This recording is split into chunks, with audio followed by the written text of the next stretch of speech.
Esta séptima presentación de la línea de tiempo cubrirá a periodo del Éxodo al primer Pentecostés, al comienzo de 1528 AC o 2519 AM, marca el nacimiento de la nación de Israel.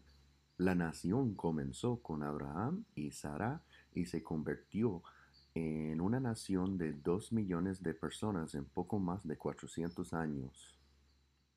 Éxodo capítulo 12 verso 37, perdón. Partieron pues los hijos de Israel de Ramsés para Sucot, unos 600,000 hombres de a pie sin contar los pequeños. La mayoría de estos hombres representaban a una familia, por lo que el total fácilmente superaría los 2 millones. Aquí se hace un punto de aclaración de que la nación que actualmente se llama Israel es, de hecho, la descendencia de 3 de las 12 tribus: Judá, Leví y Benjamín. Más tarde se hicieron conocidos y fueron llamados la nación de Judá. Esta división se produjo después de la muerte de Salomón, con Judá bajo el rey Rehoboam e Israel, el resto de las tribus, bajo Jeroboam. Los tres hermanos constituyeron la nación de Judá, que hoy se llama Israel.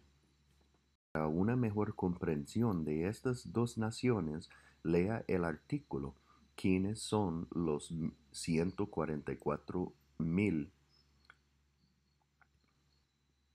El año 1528 AC comienza con el registro de Éxodo capítulo 12, que dice que es el comienzo del año. Habló Dios a Moisés y a Aarón en la tierra de Egipto, diciendo: Este mes es para vosotros principio de meses, sea este para vosotros el primero de los meses del año. Continuando por el resto del capítulo, se requerirá una gran cantidad de explicación para darle el ejemplo viviente que todos los cristianos deben entender. He habido mucha información incorrecta sobre lo que realmente ocurrió y lo que la tradición judía trata de explicar.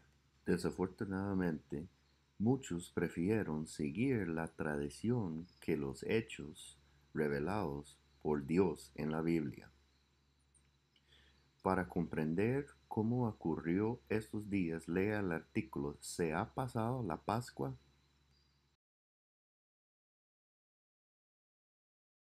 Uno debería preguntarse por qué los cristianos que dicen seguir las enseñanzas de Jesús pasarían por alto este día monumental de su muerte, el 14 de Nisan. Este día se llama en hebreo Pesach. En cambio, se celebra la Pascua, un día celebrando a la diosa de la primavera. El desafío que se está haciendo aquí es que cualquiera muestra una crucifixión el viernes al tomar en cuenta los 4 evangelios. El mito de la crucifixión del viernes ha hecho que algunos duden de la revelación de la Biblia, que revela que la crucifixión fue un miércoles. Cristo claramente declara en Mateo 12:39 que Él estaría 3 días y 3 noches en el corazón de la tierra.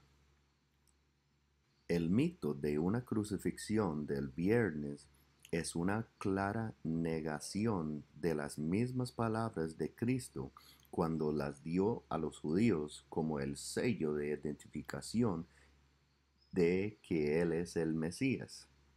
Para una confirmación bíblica, lea el artículo El mito del Viernes Santo, capítulo 12, versos 39 hasta 40.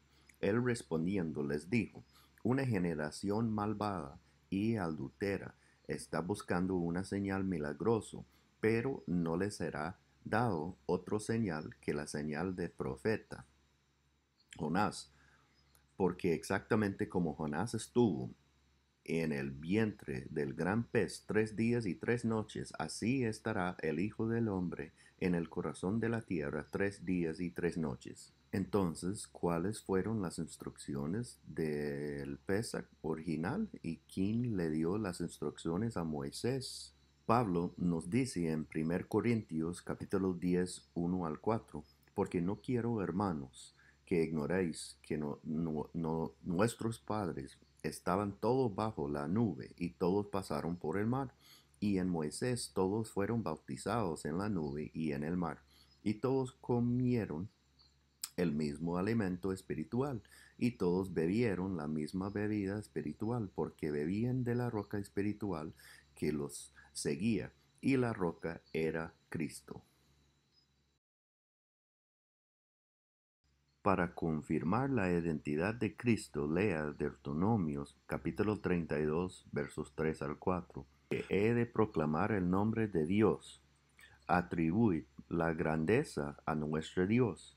Él es la roca cuya obra es perfecta. Todos sus caminos son justos, Dios de fidelidad sin injusticia. Justo y recto es Él. En Juan 6:46, Cristo se suma a la comprensión de quién es el Dios del Antiguo Testamento. No que alguno haya visto al Padre excepto el que es de parte de Dios, éste ha visto al Padre. Cristo declara aquí que nadie ha visto al Padre excepto él mismo. Entonces, ¿a quién vio Moisés cuando subió la montaña y bajó con su rostro brillando con tanta intensidad que tuvo que cubrirlo con un velo? La respuesta bíblica a esta pregunta es que él solo pudo haber visto a Cristo, la roca.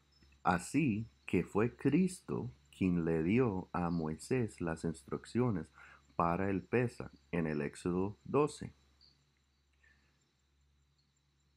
Como explica Éxodo 12, debían tomar un cordero recién nacido, un animal inocente que se convertiría en su protección contra la muerte del primogénito.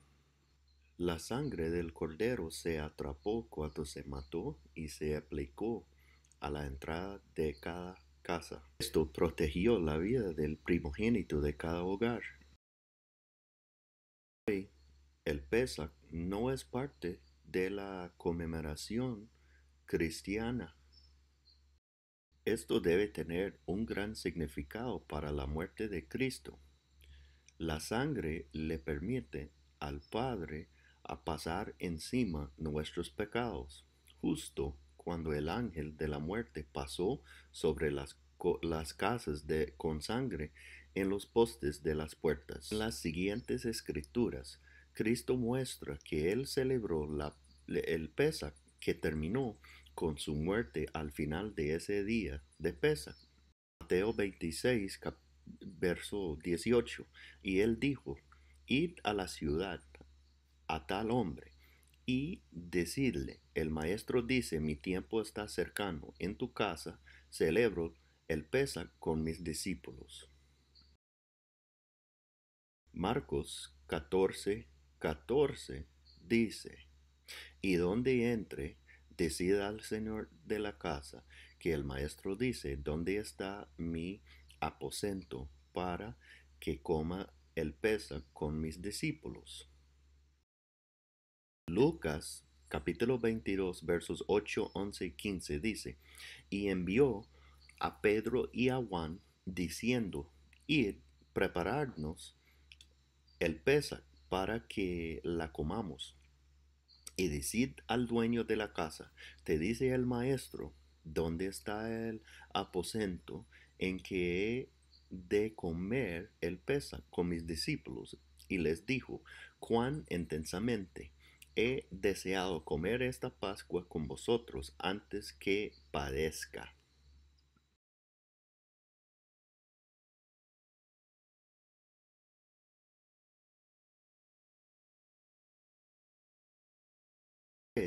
De los cuatro evangelios confirman que él hizo que sus discípulos preparan la cena del Pesaj e hizo la clara declaración de que estaba comiendo la comida del Pesaj.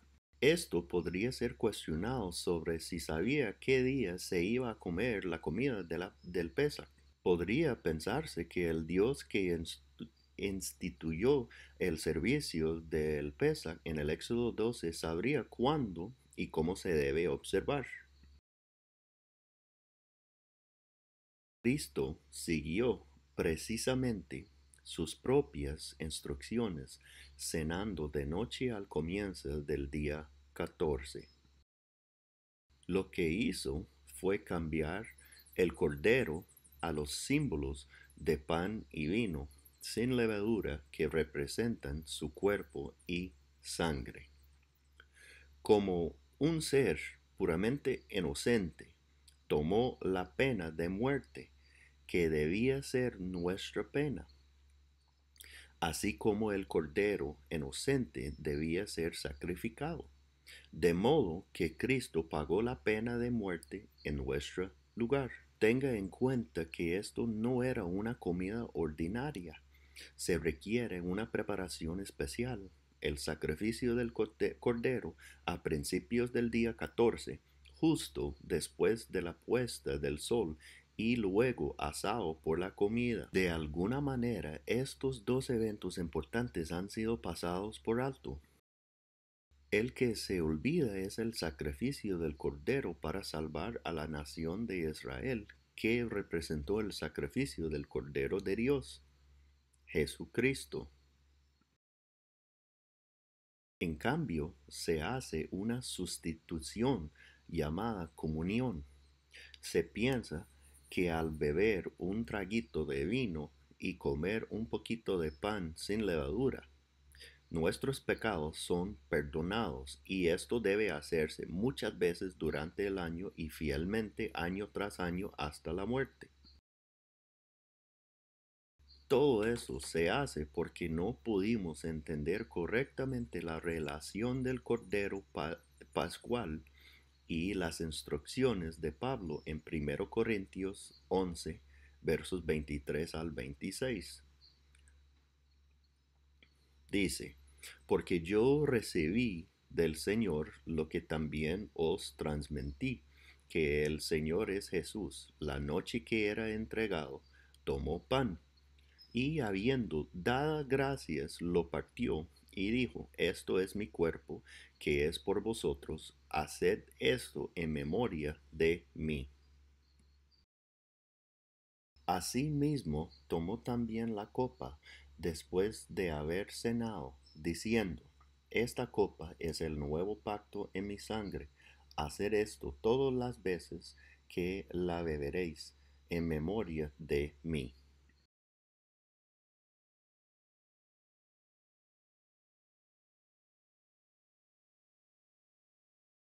La palabra recuerdo en este pasaje tiene un significado definido. Debe entenderse como un memorial del sacrificio de Cristo. El diccionario completo de estudio de palabras del Nuevo Testamento define el recuerdo como conmemoración, Hebreos 10:3. Pero en esos sacrificios hay un recordatorio de pecado cada año, un memorial, Lucas 22:19 y 1 Corintios capítulo 11, 24 a 25, aplicado a la cena del Señor, en recuerdo de mí, significa que los participantes deben recordar a Cristo y el sacrificio expiatorio de su muerte. El recuerdo de la grandeza del sacrificio debe hacer que el creyente se abstenga del pecado.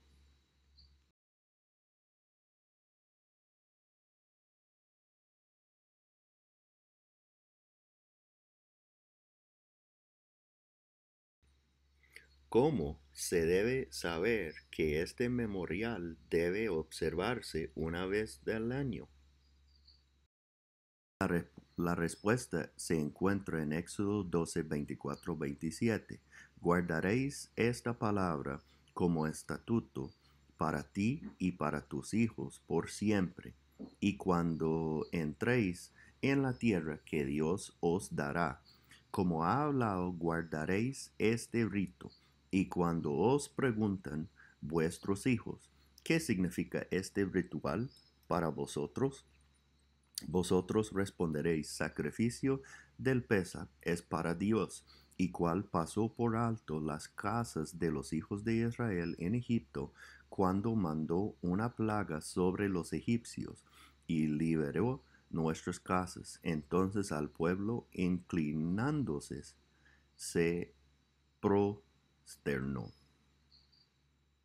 Éxodo 13:10. Así pues, de año en año cumplirás este estatuto en su tiempo señalado.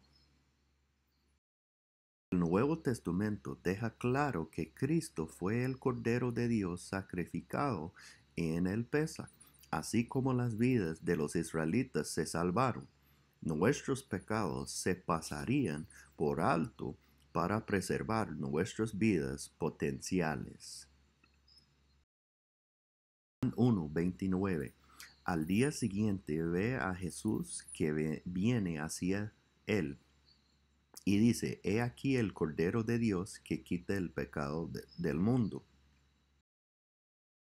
La palabra a menudo no se entiende correctamente y se señala como razón de las muchas veces que se observa la tradición de la comunión durante el año.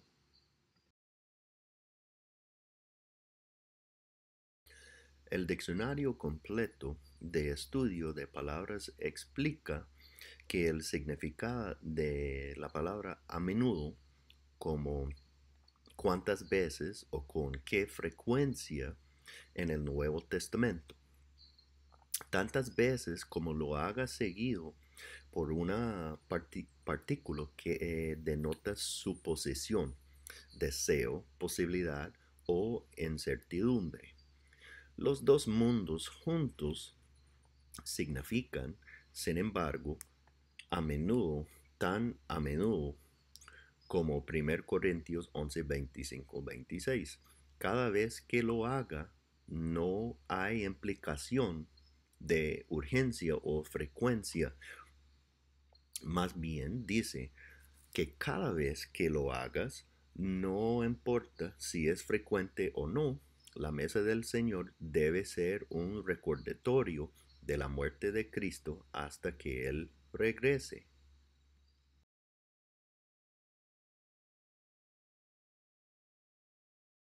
Como se señaló, fue un memorial una vez al año. Pablo dice en 1 Corintios 11, 27, 28, de manera que cualquiera que coma el pan o beba la copa del Señor indignamente será culpable del cuerpo y de la sangre del Señor. Por tanto, pruébase cada uno a sí mismo y coma así del pan y beba de la copa. El versículo 28 explica qué se debe hacer antes de tomar el Pesaj. La palabra clave en el pasaje es examinar, que significa mirar tu propia conducta por error o pecado. Esta advertencia lleva el significado implícito de cambio para parecerse más a Cristo, quien está siendo honrado con este memorial anual. Sin este paso vital, uno estaría participando en esta ceremonia hasta su desaparición. Continuando con el verso 29, dice, porque el que come y bebe sin discernir El cuerpo, juicio, come y bebe para sí. Volviendo a la cuenta en el Éxodo, hay una información importante acerca de su viaje al cruce del Mar Rojo que la mayoría se pierde. Éxodo 13:21. Y Dios marchaba delante de ellos de día en una columna de nube para guiarlos por el camino, y de noche en una columna de fuego para alumbrarles, a fin de caminar de día y de noche. Esta declaración significa que habrían tenido 96 horas de tiempo de viaje para llegar al Mar Rojo. Con los hombres, esto habría sido una tarea imposible sin tener en cuenta a las mujeres y los niños, haciéndolo parecer tan increíble como un milagro tras otro, como se ve en el episodio de Israel saliendo de Egipto. ¿Qué haría a alguien pensar que Dios no podría sostener a su gente para viajar día y noche? La prueba de esto queda clara cuando Dios le recuerda a Moisés en el Éxodo 19:4.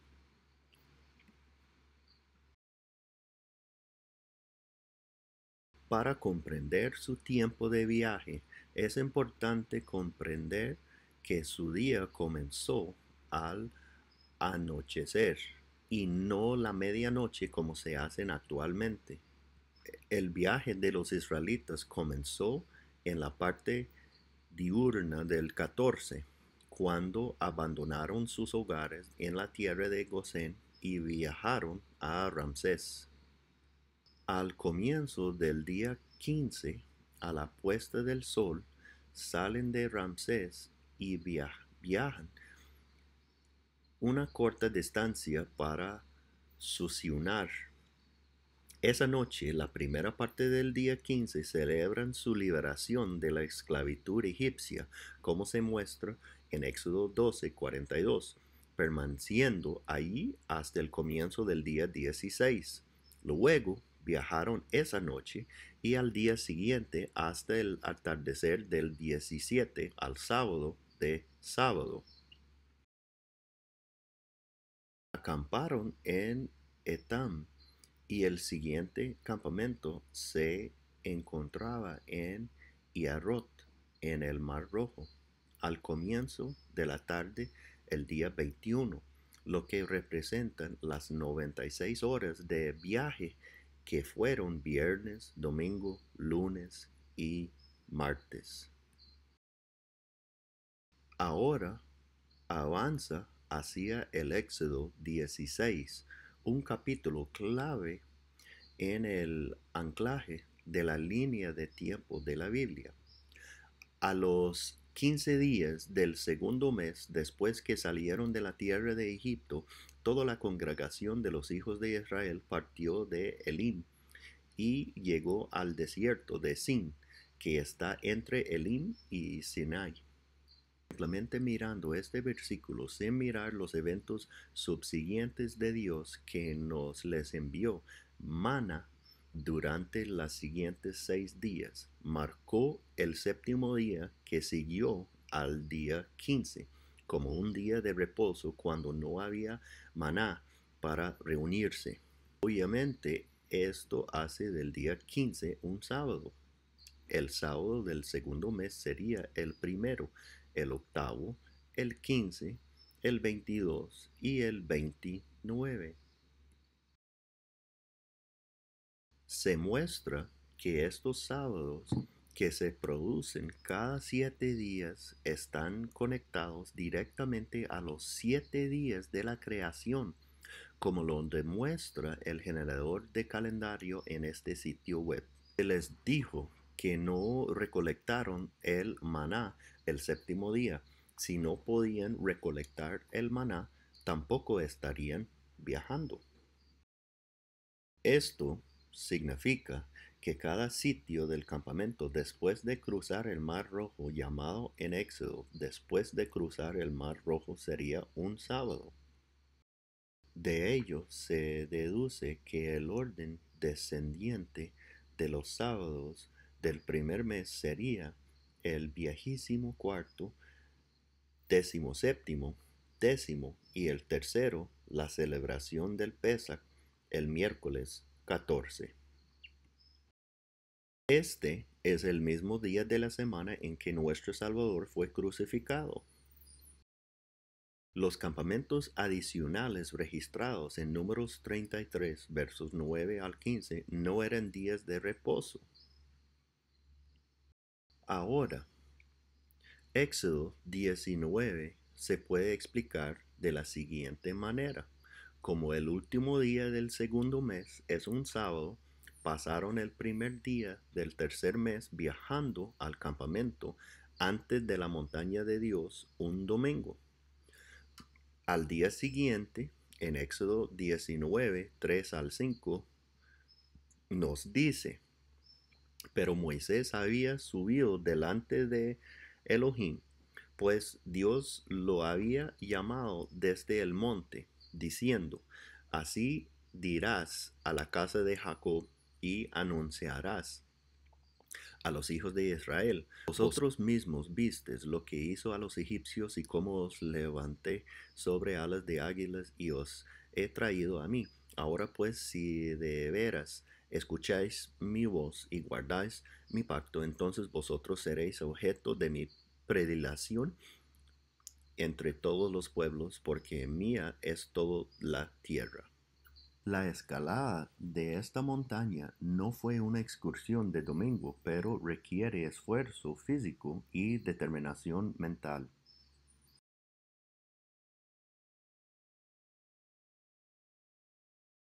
Dios quiere que recuerden lo que hizo por ellos en el pacto reciente, destruyendo a la nación más poderosa del mundo en ese momento, lo que hace posible que se lleva su riqueza.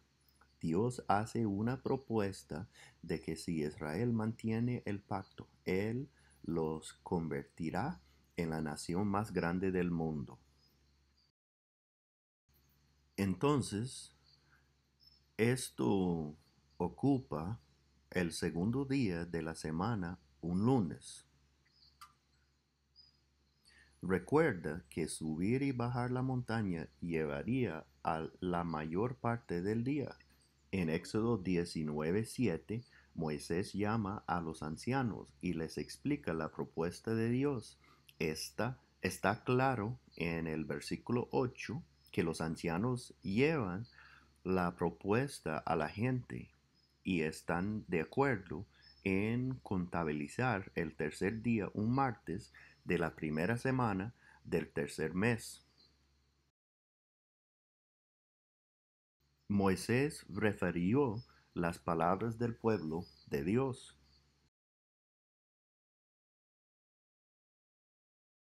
Esto significa que Moisés hizo otro viaje a la montaña el miércoles. En Éxodo 19:14 dice, entonces Moisés bajó desde el montaña hacia el pueblo y santificó al pueblo y ellos lavaron sus vestidos. Esto fue el jueves. Verso 15 dice, luego dijo al pueblo, estad preparados para el tercer día, no os acerquéis a mujer. Este viernes es el primero de 3 días. El sábado semanal es el segundo día y el tercer día es el domingo, la fiesta de las semanas o como lo conocemos hoy como Pentecostés. Este es el octavo día del tercer mes. La fecha de Pentecostés está determinada por el día de la semana en que cae el Pesach. El día siguiente al primer sábado, el domingo, después del Pesach, se hace la ofrenda de la gavila de las primicias. Esto comienza el recuento de 7 sábados completos a Pentecostés. En Levítico 23:15 dice, desde el día siguiente, el Shabbat, desde el día en que hayáis hecho llevar la gavilla de la ofrenda mecida, contaréis 7 semanas completos. Como los israelitas no estaban en la tierra, no tenía las primicias para ofrecer porque no había ofrenda de la gavilla. Esto no cambió el recuento que muestra el generador de calendario. El conteo comenzó con la semana que terminó el día 24. La cuenta le siguen los sábados el primero, octavo, 15º, 22º, 29º y séptimo del tercer mes.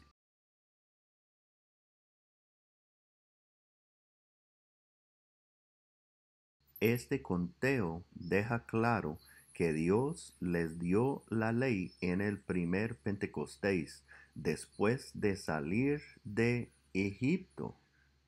El siguiente elemento de tiempo que se tratará será la primera pesa en la tierra prometida.